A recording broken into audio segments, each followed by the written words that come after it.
Hi everyone, it's Raina. So this video is if you have your sun in Sagittarius and you have Scorpio rising.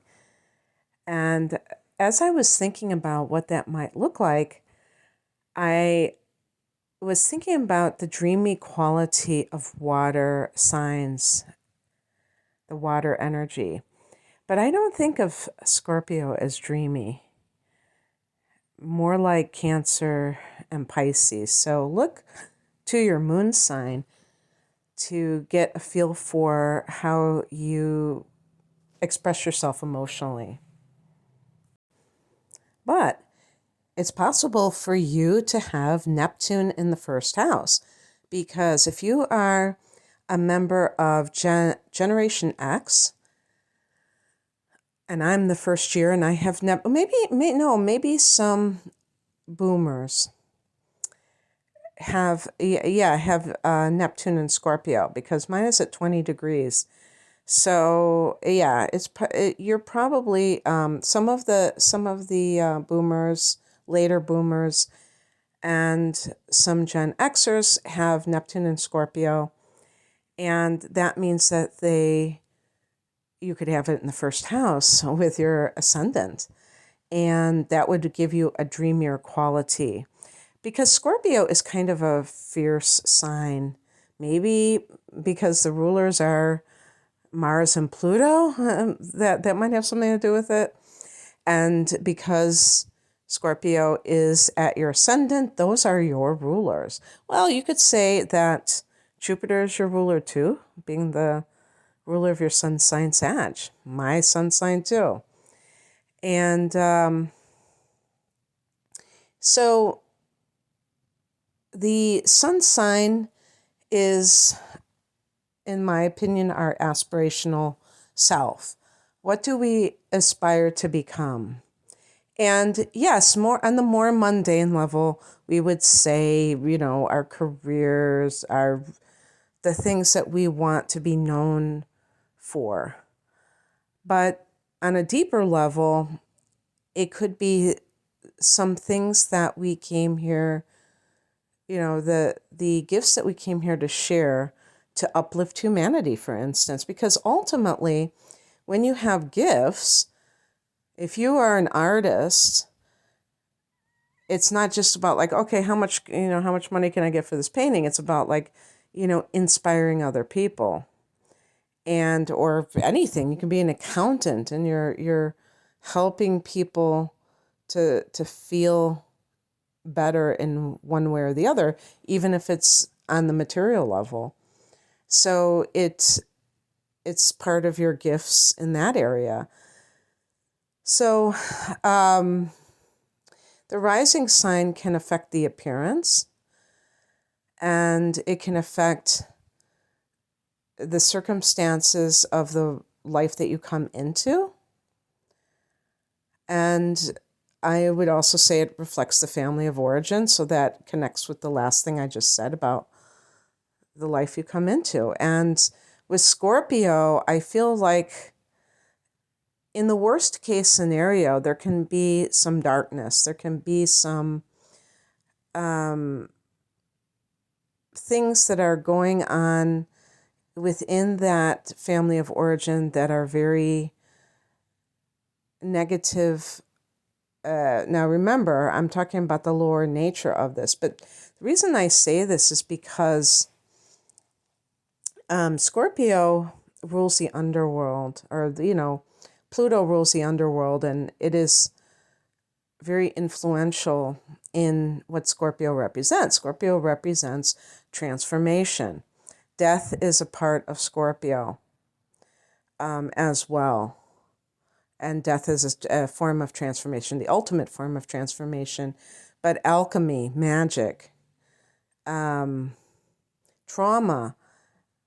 And this is one of the reasons why you will see, or at least I feel like, a lot of people who have water signs as rising signs have this as kind of is something that was in their past and something that they have to overcome. because there's a difference between the rising sign and the sun sign. The sun sign can be this overt healer who is comfortable with the dark side of life. Yes, they may have experienced it themselves, having it as a sun sign too, but there's a different relationship to it. When it's the rising sign and you have the sun in Sag, the person is probably trying to get away from that influence, because these two signs are adjacent to one another, and they are not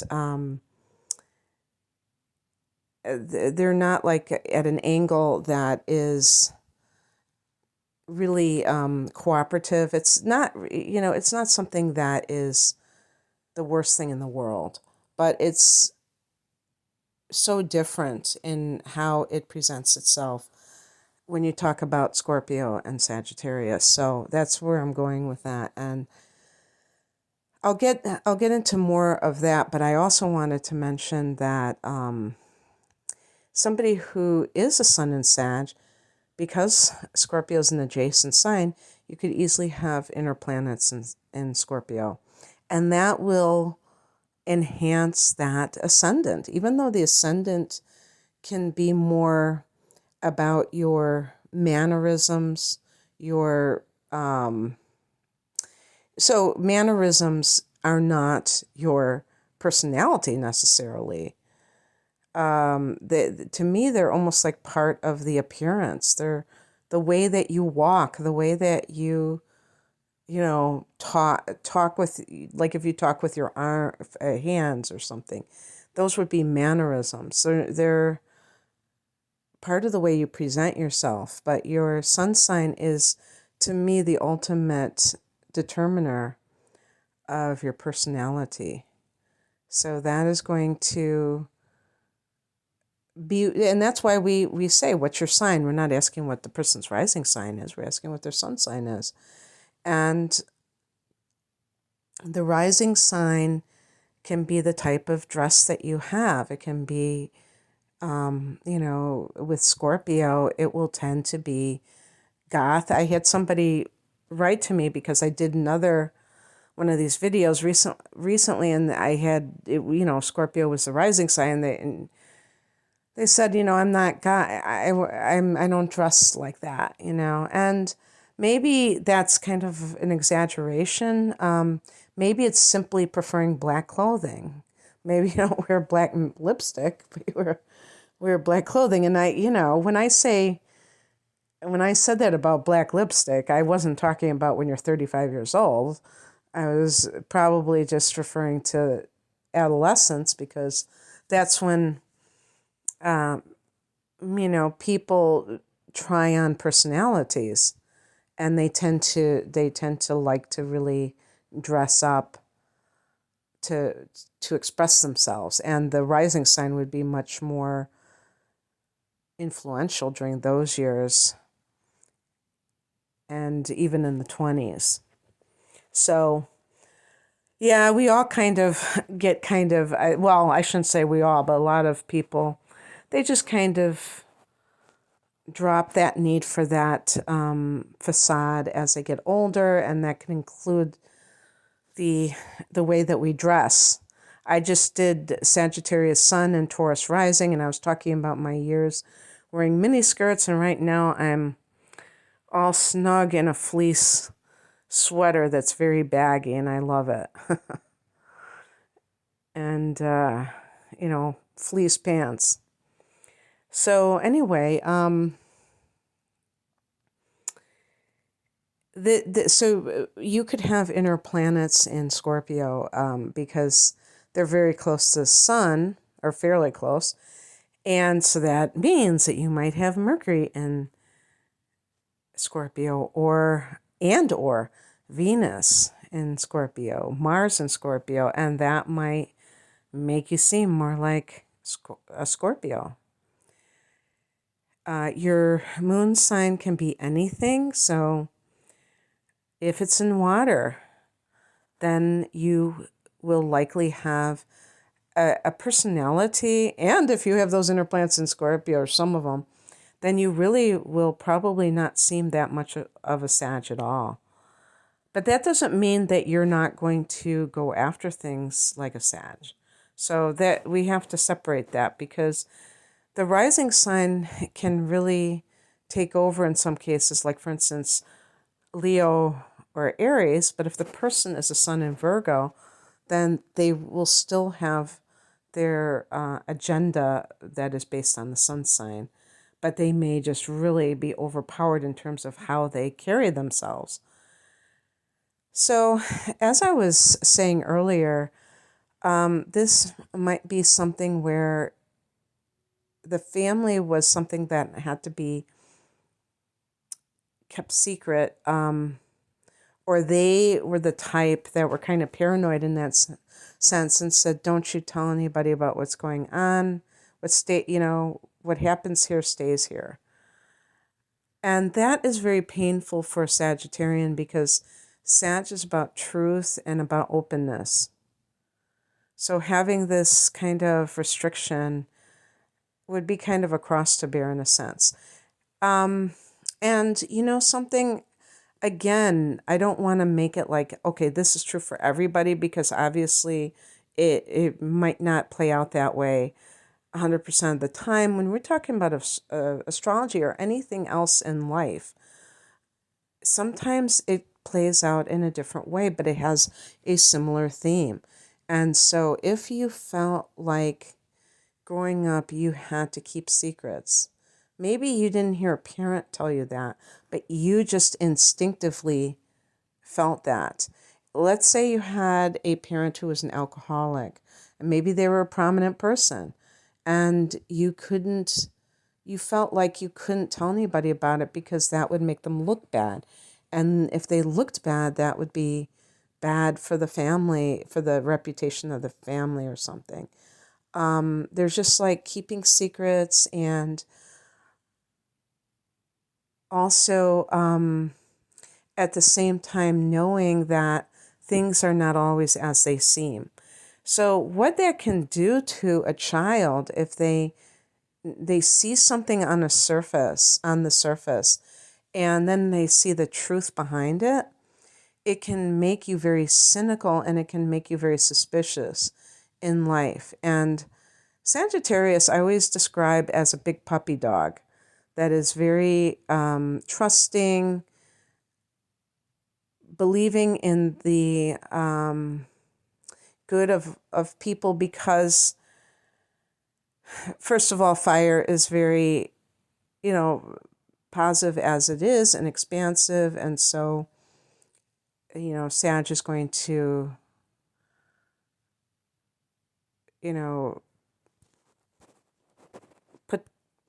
believe those.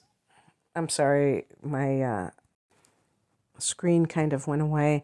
They're going to demonstrate those values a lot of the time. And yet, if they encounter something that is like this, that can be very much of a letdown. So I think that we grow into our sun signs. Somebody said to me that they heard that we grow into our rising signs, and I think I read that somewhere myself. I strongly disagree with that. Remember that you're going to get different theories. Again, just like everything in life, people have different theories on things, but I don't believe that the rising sign is something that we would grow into, because it's something that that is determined when we are born. If you look at it as a cycle, that we start with the rising sign, as the point that informs the whole chart, and then, when we leave this earth, that's the end point. I just don't see the rising sign in that sense. To me, it's a facade a lot of times. And to me, it's a coping mechanism for dealing with the family that we are born into. That's my, theory. So if it resonates to you that you're becoming more like a Scorpio, that's fine. But do look at other things that you may have, because you may have, even as a Sag, you may have the sun in conjunction with, yeah, I don't know why I said even. You may have the sun in conjunction with Pluto, and that makes you kind of scorpionic. I have the sun in the 8th house. You may too, and that would make you more scorpionic. So there could be other things that are mimicking that, and that could be influential as well. So people who have Scorpio rising are a great read of other people's psychological natures. As a matter of fact, they always talk about, and Pluto in the first house. Yes, Pluto in the first. Okay, I forgot. I think is it millennials, Generation Y, that have Pluto in Scorpio, or maybe I don't know. But anyway, you can be somebody who is very, your eyes are very piercing. And that is something that can unnerve other people. So that could create a dynamic when you're meeting people. Because remember, and recently I just read something that said that the rising sign is how you act in social situations. So whether it's when I said remember, I was going to say remember that this is the first impression that you make.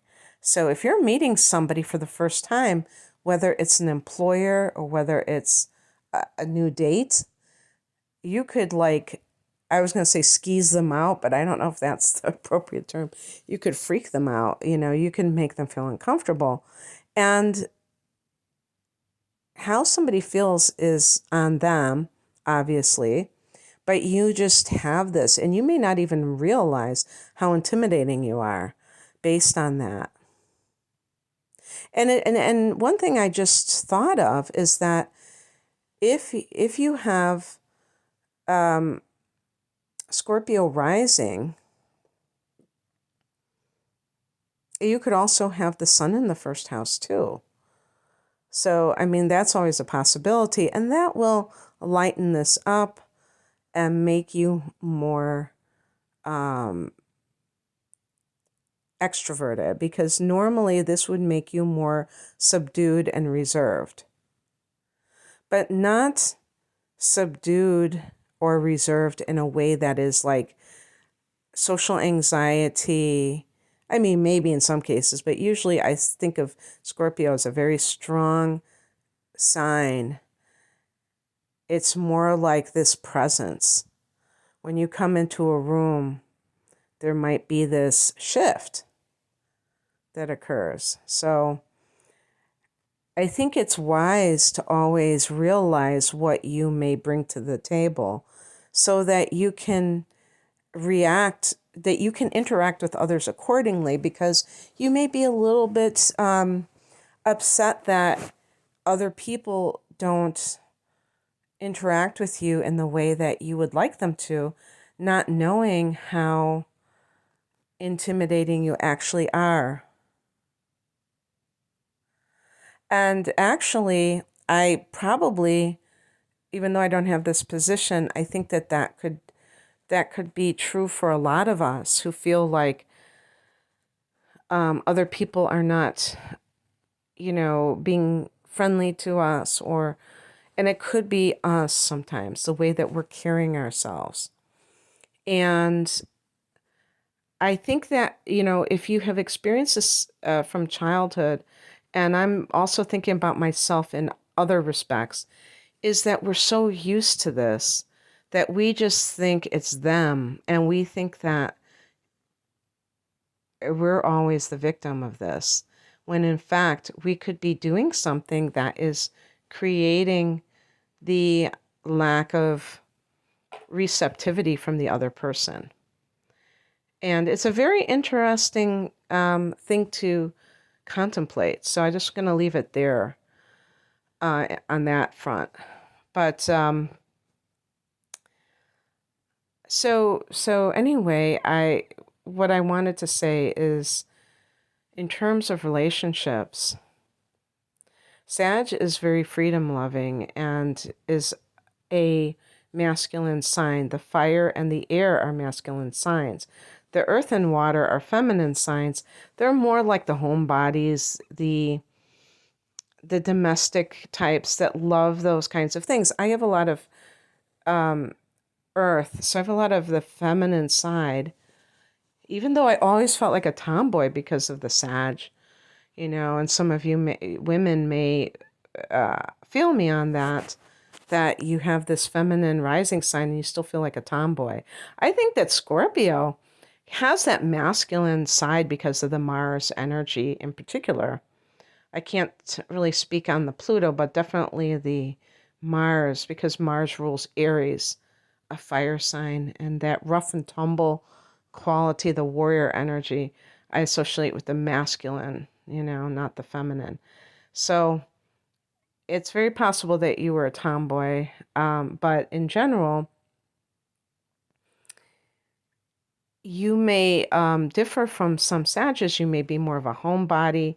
You may be more, um, as a woman, not as career oriented. It depends on other factors for sure, what makes you the way that you are. For a man, um, I feel like men already are not necessarily forthcoming with their feelings, but I think there can be a very strong protective element with Scorpio.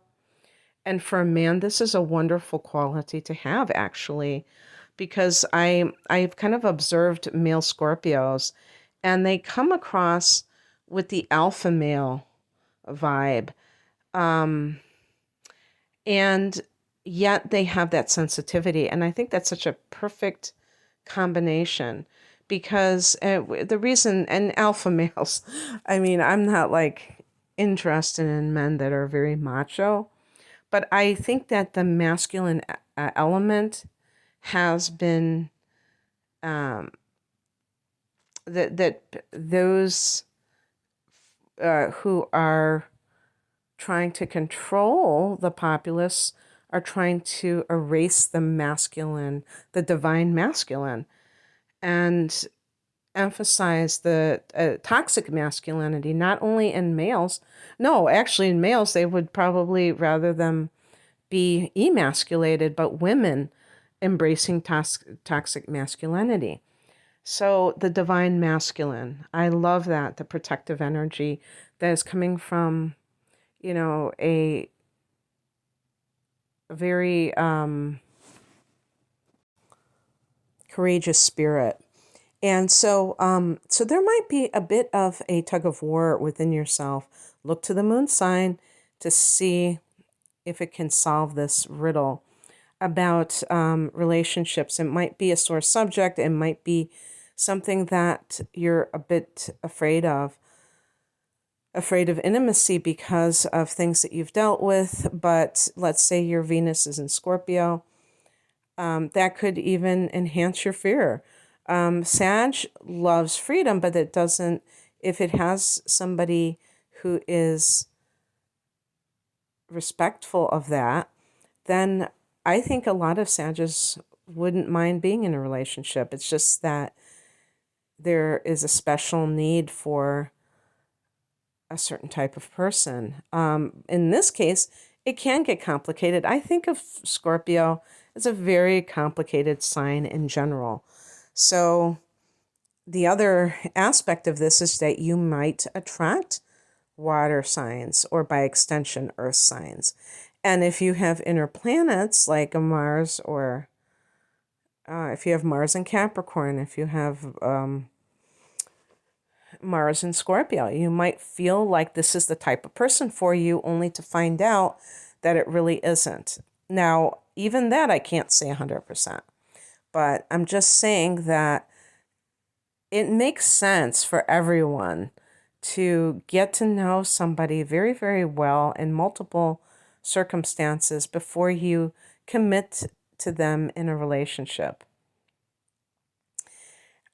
I would say, like, let's say you have the moon in Aries in conjunction with, or squaring Mars and or I don't know, could you having or like opposing, Mars and Libra or something like that? You might have like a lot of rash, reactionary situations where you just get into something because of your emotions or that kind of thing, and that could lead to poor choices in relationships. So the point is that making sure that you choose wisely in relationships is a no-brainer. And the only way that people can really do that is if they, spend a while getting to know somebody thoroughly. And then you won't have to have any surprises that way. But some people are very, very, they have this sense of urgency when it comes to relationships, and they want to do something now and not necessarily wait around. So anyway, let's see what else I want to say. In terms of professions, one thing that both Sag and Scorpio have in common is spirituality.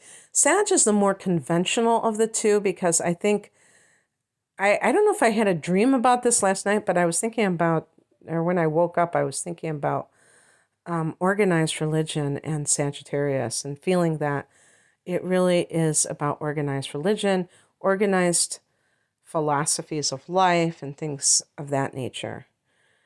And with Scorpio, this is more of the witchy, magical stuff, the occult.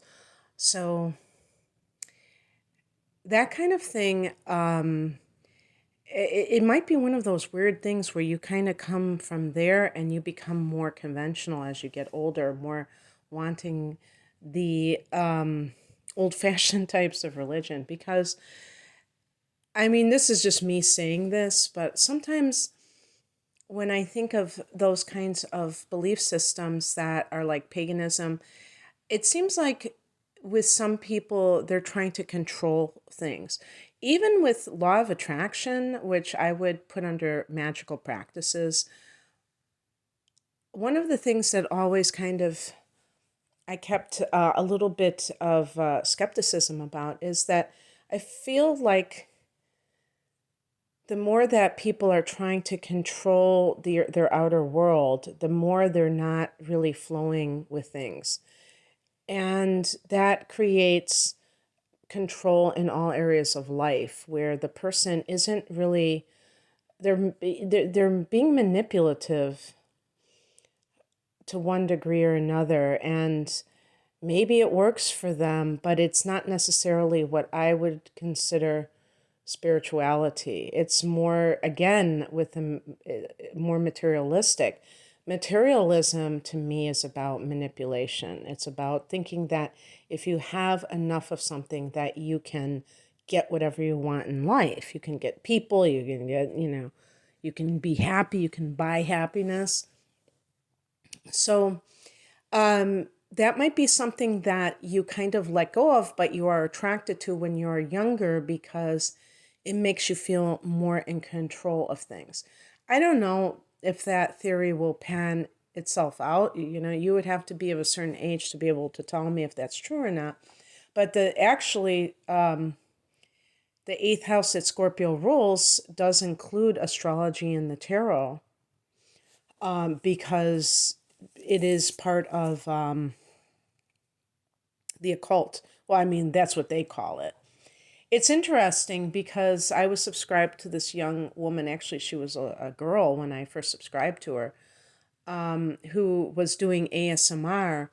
And now she's a young woman, and she made a video renouncing or denouncing astrology, that she had gotten into it, and she went back to Christianity. So that kind of thing might be maybe not that dramatic, but you might go into something that was very, it felt dark to you.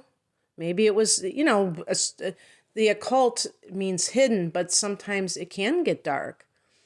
So if you feel like you gravitated towards something that you don't feel was godly, then you might go into something that is more, it doesn't feel the same way anymore, and it might have more of an organized feel to it, even if it's like Eastern religion. So what else could I say about this? Well, in terms of professions, definitely something where you're helping people to transform their lives, like being a life coach, that would be a natural for this combination, especially if you've been through some stuff yourself. A writer, any kind of performer, this would be a great combination for it, although the rising sign Scorpio, it might feel this sense of like, if other factors support it, you might be a little bit that you don't want to be front and center. Scorpio likes to kind of be a little bit hidden sometimes. But you could do that. Acting. Anyone who has a rising sign with water, they might be very good at slipping into different roles, channeling different personalities. And I was going to say like a psychic, water. Both of these, Sag is prophetic and Scorpio can be psychic. But saying psychic, a healer in general, let's just put it that way. Psychologist, they're a form of healers. Or some type of therapist. There's a lot of things you can do. You could be a great teacher too. And you could really, if you were working with younger kids, you could help them to, you could target the ones that you think need the most help because you have that uncanny perception about human nature. So anyway, I'm going to leave it there. I hope that this resonated. If you would like a private reading, the link is below. Take care. Bye.